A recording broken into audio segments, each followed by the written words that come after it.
Hello, everyone. Hello. Good evening to you, and welcome back to the show. Happy Monday. March is going away. I'm so glad that you're here. If you have been paying attention at all to the news and to what's going on in our country, in our world, you know that obesity, chronic disease, diabetes is on the rise. And the question is, if it is, why do we keep eating the way we eat? Because we're told, after all, that's what's causing the problem. So that's what we're going to be talking about tonight. Food, some history about food, and what we can do about it.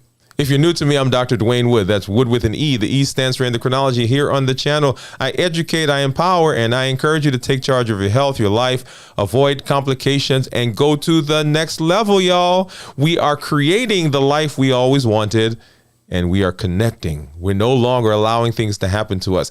That's what I do here on the channel. If you're new, go ahead and put a new in the comment, because I would love to have you give you a shout out and give you some music and some hand claps. And welcome you to the family, welcome you to our community. If you have questions as we go throughout the night, go ahead and put those in the chat and let us know that that you're there. Make sure you put a Q and a colon in front of the question so that I will know that that is something I need to grab. Okay, so make sure that you're doing that and interact with us. Give us a thumbs up. Let us know that you are there.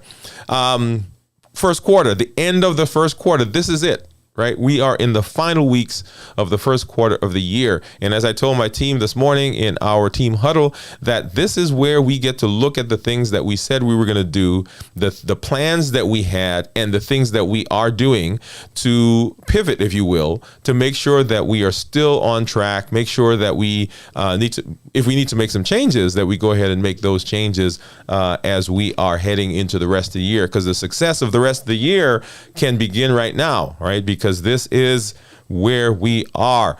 If you have not already done so, go ahead and make sure that you subscribe to our channel. Make sure you get onto our YouTube page. That's Dwayne Wood MD, Dwayne Wood MD. And let's see if I can pull this up.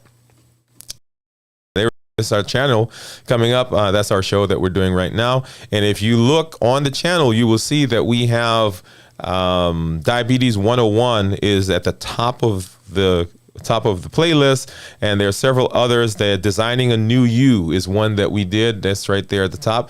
And there in the diabetes, I think there are like 25, 26 videos in that one. In the Designing a New You, right? So designing a you is a perfect program for anyone who wants to make major changes in their lives. And I think there are probably 35 or 30, well, no, not 35, 25 videos. Okay. I even did a section there for entrepreneurs, the doctor as an entrepreneur. And that's based on a book by Dr. Una, the unabridged, is Entree ND. It's the book that's there, practicing medicine and so forth. But lots of different videos that we've done. I think now there are, let me see if I go back to the top, if it'll tell me, 366 videos, y'all. Can you believe that? 366 videos that we've done so far on the channel as we've been here. Gonna be 3 years this summer. So excited about that. And right now, 940 subscribers, right? We're working on getting that over 1,000, y'all, right? So come on, if you got some folks out there who have not already subscribed, make sure they do that. Make sure they, if you haven't subscribed, make sure you do that, all right? So that we can continue to grow the channel, grow our community. You know, last week I talked about the fact that we were launching our Sugar Busters. Launching our Sugar Busters program, and we are day number 6 in that program, and we're having a good time with the folks there as we learn and as we grow and as we build that community. Keep an ear out for other things that we're going to be doing on the channel. We'd love to have you as a part of that. Awesome. All right, so we're talking about, what are we talking about? We're talking about eating. All right, we're talking about eating. And we cannot have a conversation about eating without going through some things, right? So let's hop over and let's go ahead and get that going, right? So it's a war, y'all. It is. We've talked about so many things that are going on. We've talked about the chronic illnesses, and sometimes what we don't do is we don't talk about what I want to call the soft consequences, right? So everybody talks about, for instance, diabetes. We talk about amputation. We talk about blindness. We talk about kidney damage. We talk about heart attacks and strokes. But we don't talk about some of the things that go on with people who are having chronic diseases that aren't related to those. And I did this on a show, a special edition that we did. But let me pull that up again. So when we're talking about people who are surviving, people who are living with chronic diseases, right? These are some of the things that they're feeling: isolation, disabilities, right? So they can't move around like they used to, pain and discomfort. They're feeling distressed. They're thinking about the things that are going on. They're thinking about the future. What is going to happen to me? What is my life going to be like? All those things are things that people who have chronic diseases and chronic illnesses are thinking about. They're frustrated. They're angry. Can you imagine what it's like to have been able to get in your car and drive over to visit your grandson, granddaughter, your daughter, right? Your son, visit the family. And now, because of a chronic illness, chronic disease, and you are not as mobile as you are, or as you were, you have to wait for them to come pick you up to take you over. Now, it's not that they're ignoring you, but they're busy. They've got a life going on.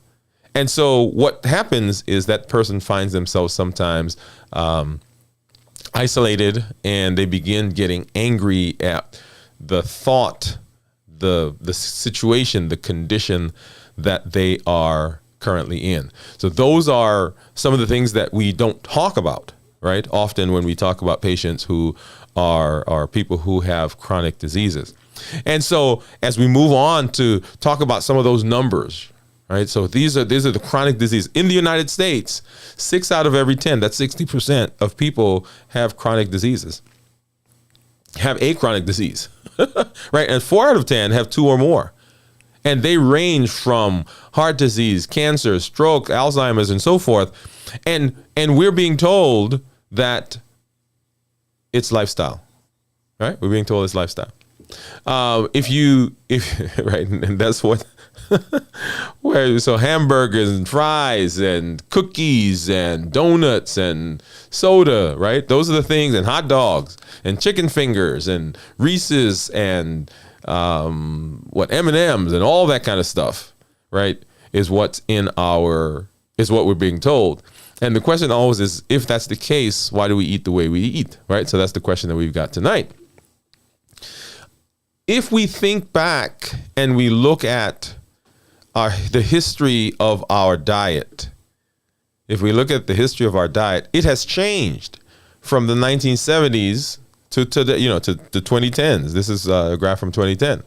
And so more grains, right? You see that? So we've got more grains that are there. We've got more fats actually that are in the diet. Right, the meat, red meat's kind of stayed the same. Sugary stuff has gone up. We have a little less dairy. Vegetables are down a little bit. Legumes have gone up. Fruits have gone up, and eggs have gone down just a little bit. Right, this is a survey from the Pew Research. And when we're thinking about all of the things that are going on, here are some devastating numbers. Obesity has nearly tripled worldwide since 1975. It's gone up, y'all. Tripled, not doubled, tripled. Approximately 2 billion adults and children on the planet right now are overweight or obese. By 2030, they say that 30% of everybody on the planet, all the people on the planet, kids, adults, teens, children, all of them, 30% of the planet will be overweight. And most of the world's population right now,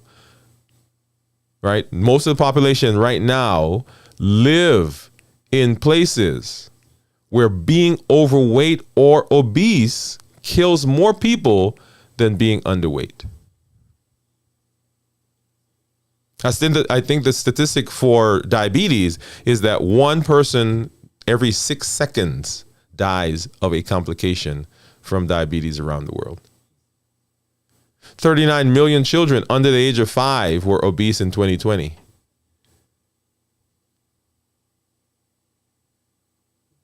Yeah, that's a lot. And what is happening? Everybody's crying out, help, help, help. What's going on? We need help.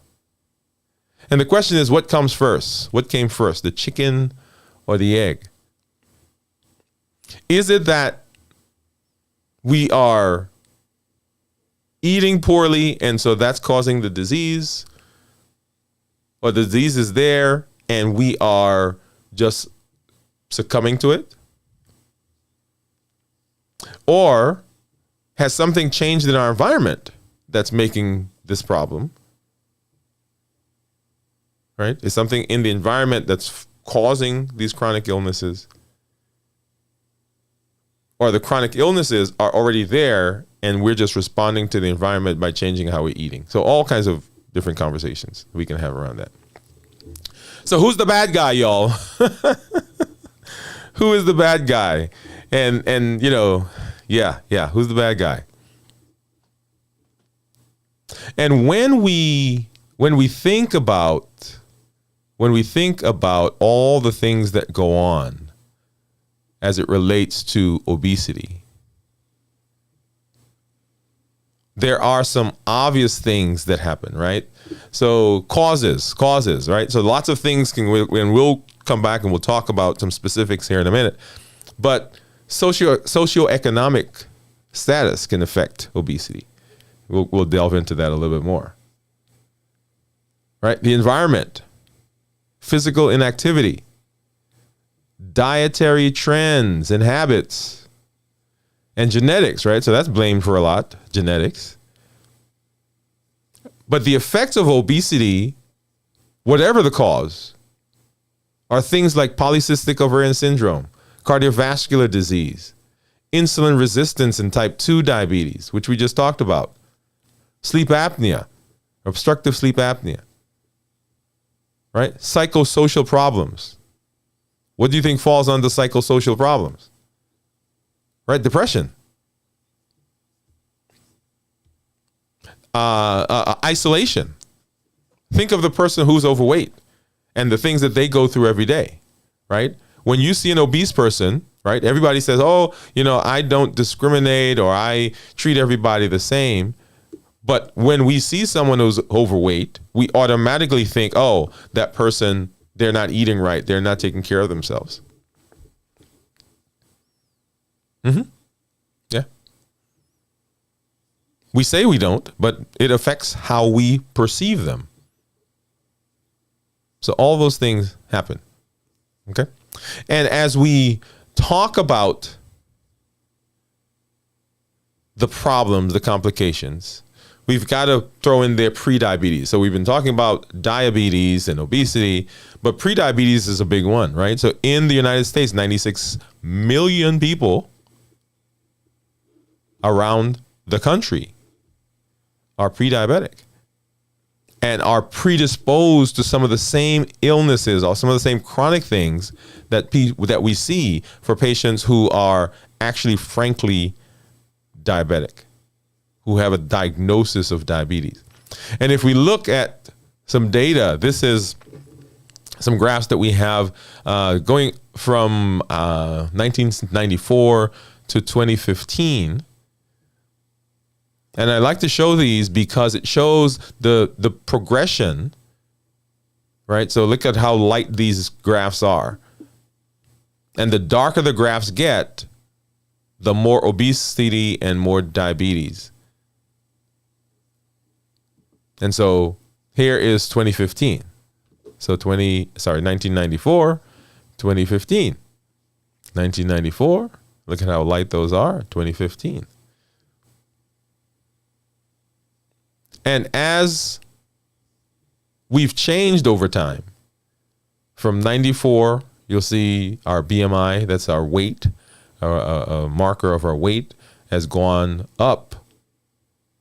So has our diabetes, and hence our chronic disease. And we're starting to see younger and younger people now who are having problems, complications of chronic illnesses, and are being diagnosed with diabetes. Now, we've seen patients who have been diabetic, diagnosed with type 1, but we're seeing younger and younger people now diagnosed with type 2 diabetes. And it may seem that every time we go to the doctor is telling us something else that's going on. And so it may sometimes seem like this is it may sometimes seem like there's no hope.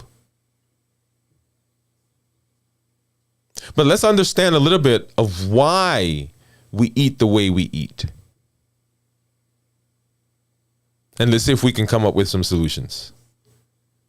Now, there are people right now who are out there in some room somewhere arguing, writing policies and so forth to deal with this very same problem. Okay? So it's not something that is new, it's known. So the question is, what do we do? What do we do about it? And so the reasons that we eat the way we eat, number one is food policy. Food policy. What does that mean? So the policy and the recommendations that we have changed over time. Back in the 70s, 80s, when there was a push to deal with cardiovascular disease, heart disease, we looked around and we said, hey, what do we think is causing it? And the answer came back, or seemingly came back, that, hey, the fats in our food are causing clogged arteries, and those clogged arteries are leading to heart disease, and people are having heart attacks, and they're dying and having strokes and all those complications that we associate with heart disease. And so what is the natural result if you figure out, hey, this thing, fat, we think is what's causing the heart disease? So what do? We say, hey, let's get the fat out of our diet. And so we did that. All right. So we came up with policies that say, hey, we're going to reduce the amount of fat in our diet. And if you're reducing fat, what do you replace it with? You try to find cheaper alternatives for what people are doing, what people are eating. So we're cutting back fat, so hence cutting back red meat and so forth. And what was the natural progression from cutting back fat? It was to add carbohydrates. Hard carbohydrates. So now we're adding carbohydrates to the diet. And we found out, hey, wait a minute. These carbohydrates, we can grow them better. We can grow them faster. We can, they're cheaper. So we become more refined, and we develop methods of getting them better, right? Getting them faster, packaging them, processing them. And so as a result of the policy, the food policy, we said, hey, we're going to reduce the fats. So we're going to recommend taking more fat out. We're going to recommend putting more carbs in. And the industry went to work. And they said, hey, wait, this is great. This is awesome. We love this because we're able to process more. We're able to feed more. We're able to make more money. So one of the reasons why we eat the way we eat is because of food policy. And in fact, we're always working, at least those who who are in the business of trying to change how we eat for the better are always in the process of saying to the policymakers, hey, we need to rethink this. And right now there's that fight between, which one is worse, the carbs versus the fat, right? And everybody's arguing about it. And I always say for everyone, if you're out there, if you're listening, if you're a policymaker, one of the stakeholders, we are all trying to get the same thing. We are all trying to help people live longer, help them to be more agile, help them to have less complications. Now, I'll say there are the people who are out there and they're just money, right? So I got to say that, because there are people, money is their goal. But for those of us who are in the space where we're trying to help patients, help people, help the country, help the world, our goal is the same. We've got to believe that. Our goal is to help people. We disagree on how you go about doing that. I think that's where we need to, need to have a powwow and so forth, right? So that's the first one. Why we eat the way we eat. The other reason we eat the way we eat is because of access. Because of access. And the processed foods are cheaper, and we can ship those and store them longer. And so there are places where you go where that is the staple, the processed foods. We've got those food deserts, right? And so people in those areas, inner cities, for example, they don't have access to and so we tell people, hey, you need to eat more whole foods, fresh fruits and vegetables. But guess what? They don't have fresh fruits and vegetables, or limited access to fresh fruits and vegetables. And when there is fresh fruits and vegetables, the fresh fruits and vegetables cost more than the processed food. So one of the reasons we eat the way we eat, again, is because I can get cheaper food if I buy the processed stuff. I can get more food.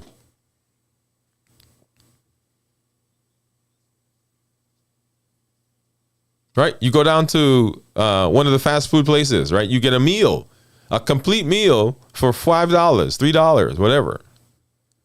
You go to the grocery store, you can buy a bunch of processed things and they're cheaper.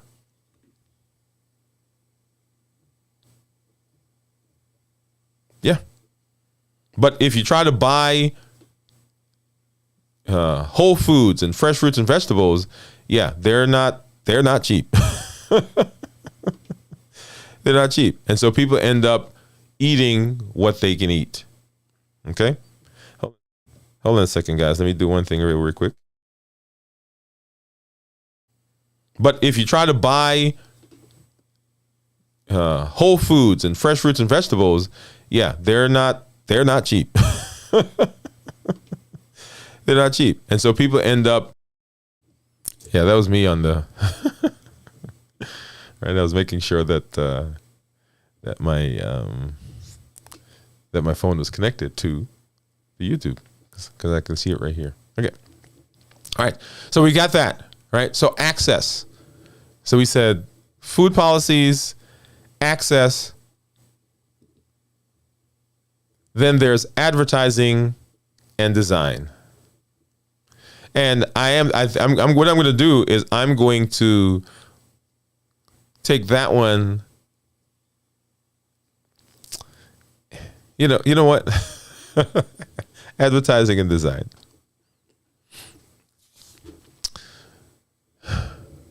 This is a big one.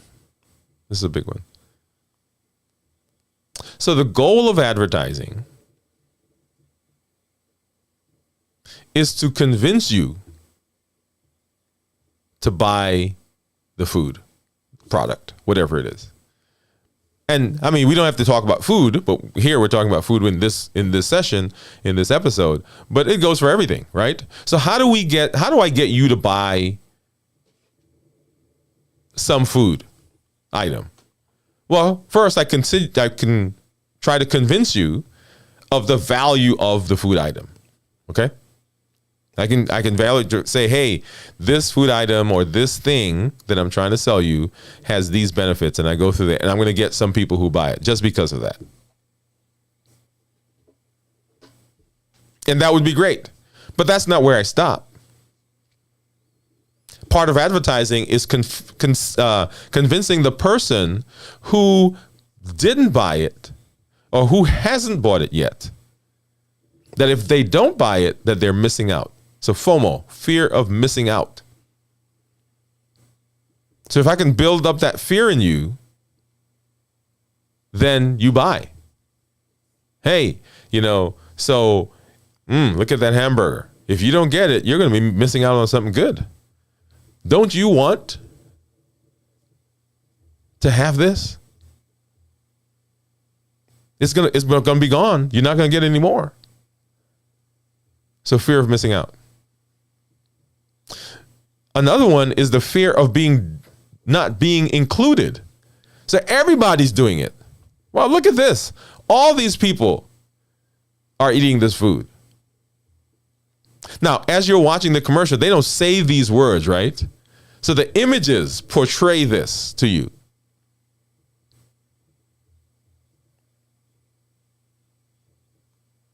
Everybody's doing it. So you want to be included. You want to be included in the group that's doing it.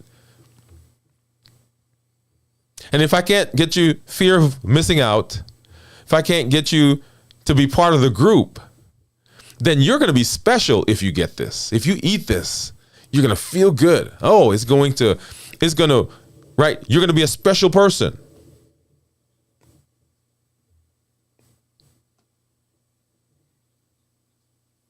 And then if I don't get that, then listen to this. Oh, it's going to help you with your depression. It's going to help you with your anxiety. It's going to help you just feel good. Oh, if you drink this, oh my goodness, it's just going to calm you. Right? So advertising. So we eat the way we eat because of advertising. And then hormones. We eat the way we eat because of hormones. So that when we eat that piece of chocolate, when we eat that piece of that ice cream or drink that juice or whatever that processed thing is, oh my goodness, it is so good. And it helps me relax. And so when I'm stressed again, when I'm tired again, what does my body say to me? Hey, why don't you go get some of that stuff we had last time? Because it helped us feel good.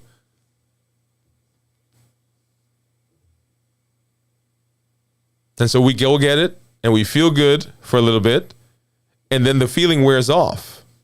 And then we feel guilty about the fact that we ate it because we thought we shouldn't have eaten it. And now how do we feel better? We eat some more to get rid of the feeling that we got when we ate it in the first place. And so we go down that cycle.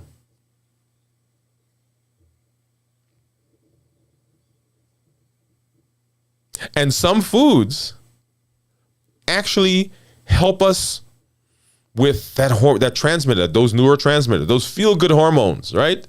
So dopamine, for instance, is that anticipatory hormone. So dopamine is not the hormone where I got it and because I got it, yeah. It's that, oh, it's going to taste so good. Oh, it's going to feel so good. Oh, it's going to calm me down. So it's like, okay, I'm anticipating it. And so we build it up. Have you ever done that? You build something up in your head, right? Oh, man, the last time I went to Mama and she cooked that fried chicken, or the last time I went to Cousin and they made that apple pie, or the last time I went so and they made this, right? And so we're, or somebody told you about a restaurant or somebody told you about a food and you're like, oh, man, and you're building that up. And we go and we get it, and we get serotonin, right? That's another one. Feels good. And for a moment, they can calm the cortisol, right? Cortisol is one of those hormones.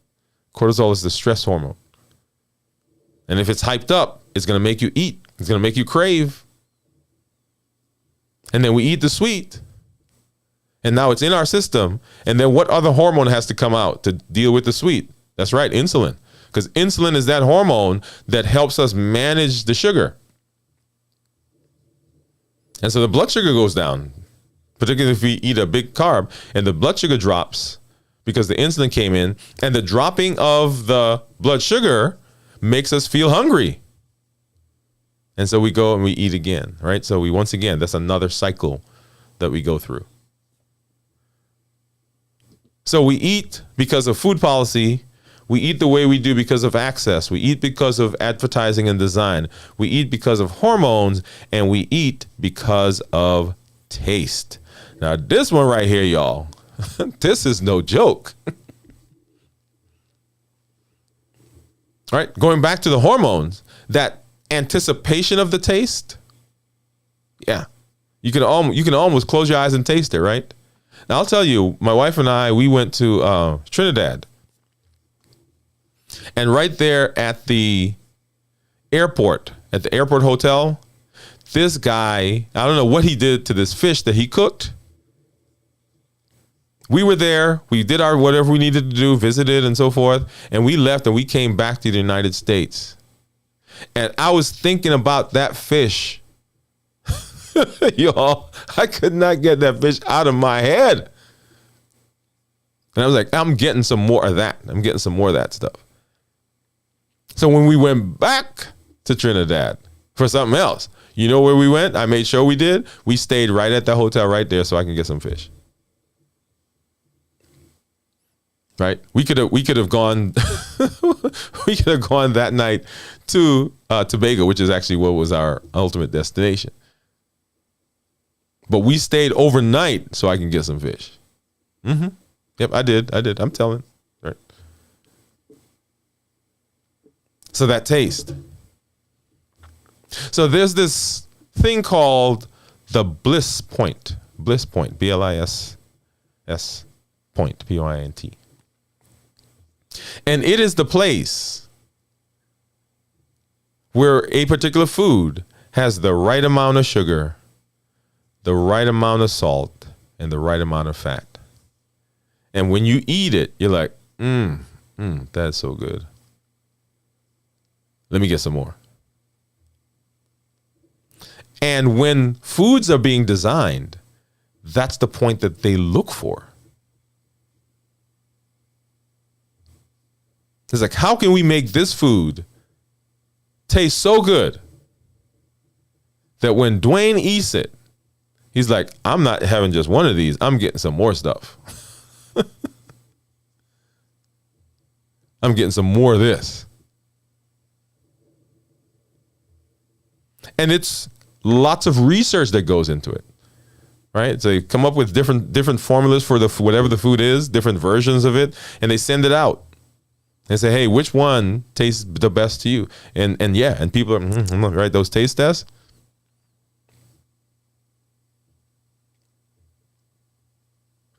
That's why you can find a product that normally doesn't have any sugar. I mean, it comes with its own natural carbohydrates and so forth. But we put sugar to it. We add sugar to it so it tastes better.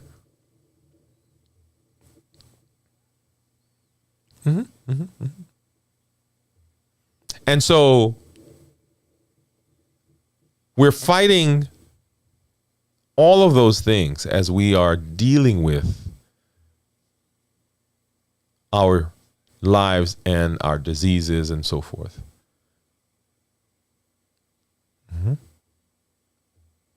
So the reason we eat the way we do,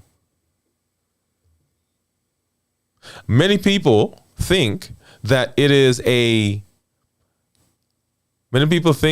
has to do with willpower. Like, oh, if you were strong enough, oh, if you had enough this, or oh, if you were moral enough, or if you were strong, right? I said strong already. Then you would be able to, boom.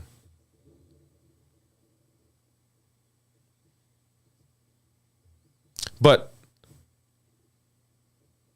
this is the environment within which people live.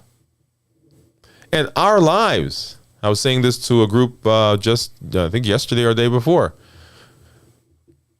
There's so much that's going on in our lives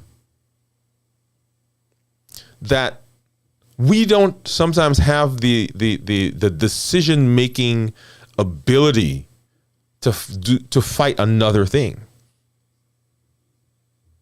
Right? You've been going and, one thing after another, and you're not getting to sleep, and you're stressed, and you're working and dealing with kids, and right? So all those things. And then you see the commercial. It says, hey, if you ate this hamburger, or if you drank this shake, or if you drank this soda or this juice, that feeling that you're having right now, yeah, it'll go away. And what do? We say, okay, come on. Now, for those who say, hey, just be strong, I think sometimes that is an unfair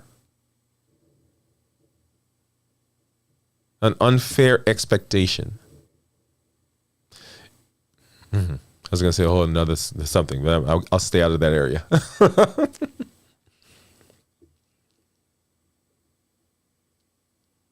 And so sometimes we tell people, hey, go home, do lifestyle modification. And we kind of leave them by themselves. Say, hey, go do it. And it's almost like, hey, it's your problem, so you go fix it. And while lifestyle modification is the treatment of choice, putting policies in place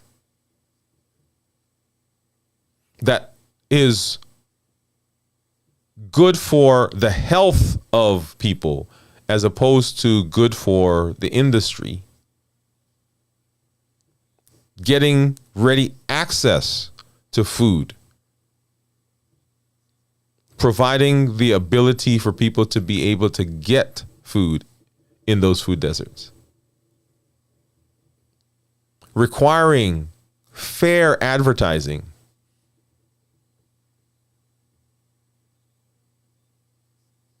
Yeah, I said it.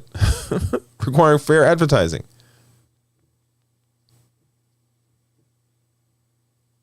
And helping everyone deal with the hormonal changes that go on as it relates to food and our lives. There's a whole host of things that we can talk about.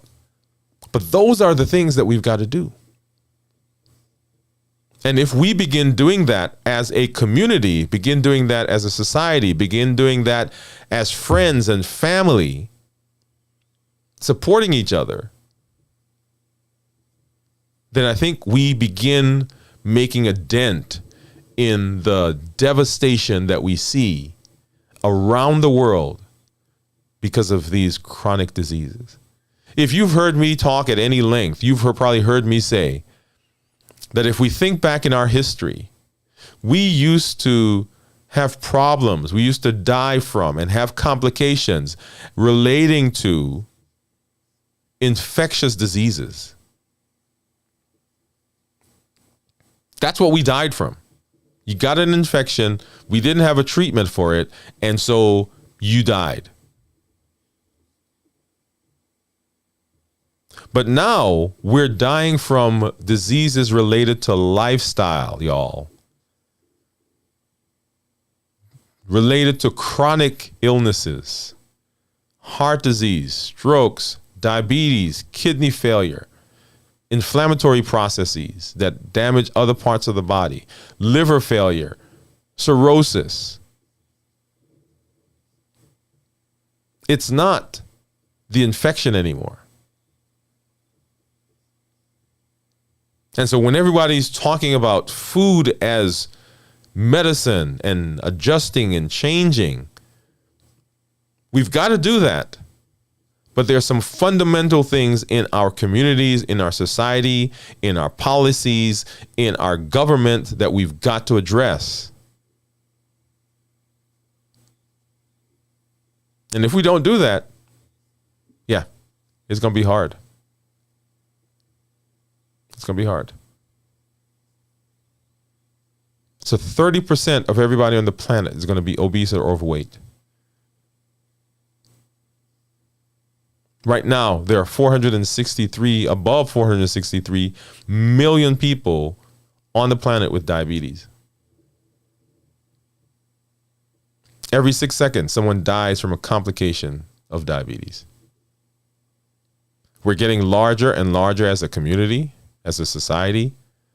Our weight's going up. We're having chronic illnesses. We're getting more isolation because of chronic diseases. We're getting more debilitation. So we can't do the things that we used to do. We can't enjoy the things we used to do. We can't go out and play with our grandson or our granddaughter. We can't throw a ball. We can't teach them to fish. I had a lady come to me and she was just devastated because her family was going on a cruise. And because of her debilitation, because of the problems that she was having, she couldn't go with them.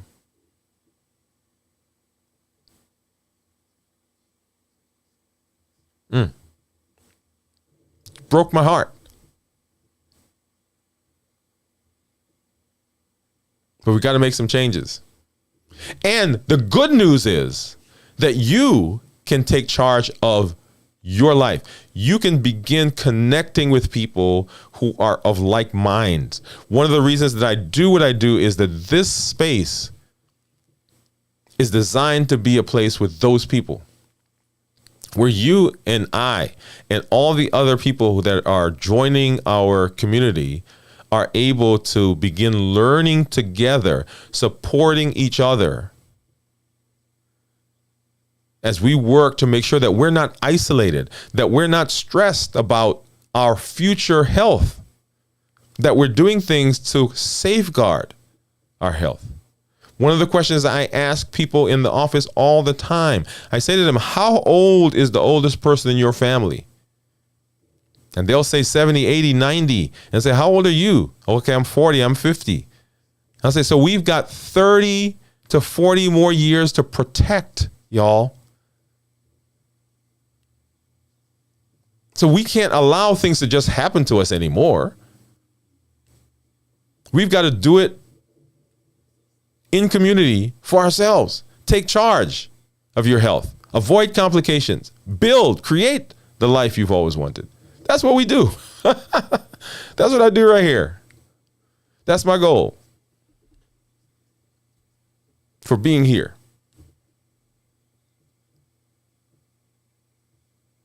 Yeah. So those are the things that we've got to do. We've got to work on looking at our food policies. We got to work on access to for people. We've got to require fair advertising. That's a hard fight. We've got to understand that there are hormonal changes that happen. And we've got to work on changing and addressing the taste.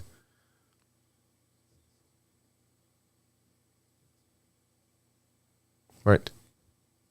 One of the things that we did, that we're doing, is our sugar busters. And so we're learning now how to go about doing all those things. How do we change the taste buds? How do we set up processes, guardrails, as we call them, for us to be able to maintain and improve our health as we move into the future. So I'm glad that you're here. Make sure that you are subscribed. If you've not done so already, go ahead and do that. Give us a thumbs up. Let us know that you're there. Share this with somebody. If you are in the space with policymakers, this is a great video to send to them. If you want to share it with your doctor, right? This is a great conversation. So we have all got to begin learning and begin sharing with each other so that we can build the community. And that is the goal. Alone, by ourselves, it can be tough. But in community, we're strong and we can make differences. We can make changes. Awesome. All right. So this is a great place, y'all, for us to hop over and do our thought of the day. So here we are.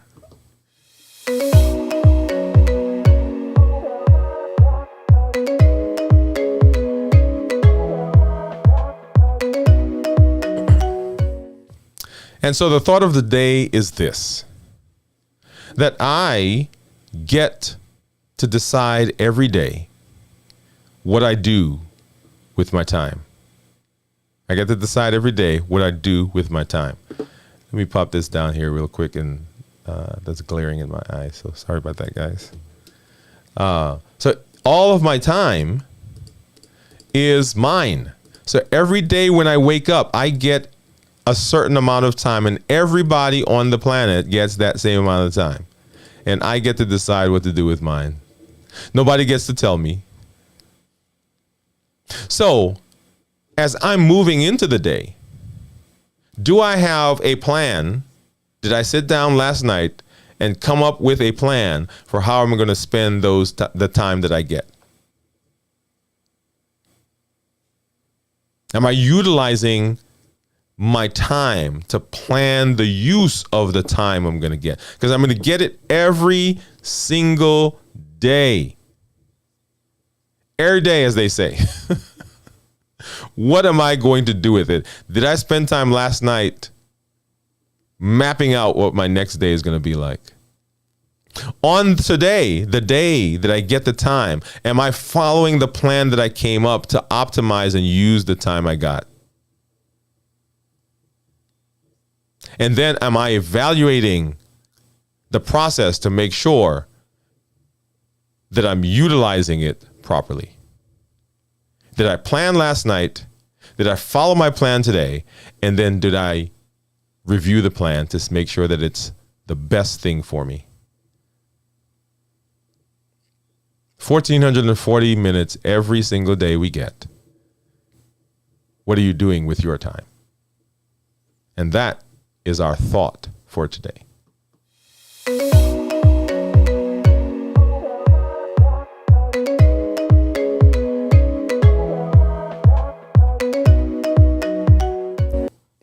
All right, everybody. Always glad that you are here. Glad that you have been with us. If you're out there, go ahead and give us a thumbs up on the way out. Make sure that you are part of our family here, that you're getting notified when we go live, when we do things. Make sure that you hit the subscription bell button and the notification bell. If you know people that are out there who would like to subscribe, make sure that you help them subscribe so that they too can be a part of what we do. If you've not done so, please make sure you get over to Dwayne Wood MD. That is our website. And let me pull that up here quickly and let you know that we are glad to walk beside you, walk with you in things that you want to do. Right. So this is our website, Dwayne Wood MD. If you click on this thing right here, you'll see our 7 keys to success, our free offering that we have. You can download that there. If you click, you will see our coaching program. If you would like to work with me specifically and more, have more time that we can deal with some of the issues that you have as we help you grow. Our blog is there as well, and that is growing. We've got a growing list of different articles that we've written there. Our podcast, if you have someone who does not do YouTube and video, right, they can get over there and they can listen to our podcast. And then, of course, here on our channel is our live that we do every single Monday night. So make sure that you come on back. Thank you for being here. This is Dr. Dwayne Wood. That's Wood with an E. The E stands for endocrinology. And here on the channel, I educate, I empower, I encourage you to take charge of your health, your life, avoid complications, and go to the next level. We are creating the life we want, and we're doing so in community. Thank you. Have a great evening. Bye-bye.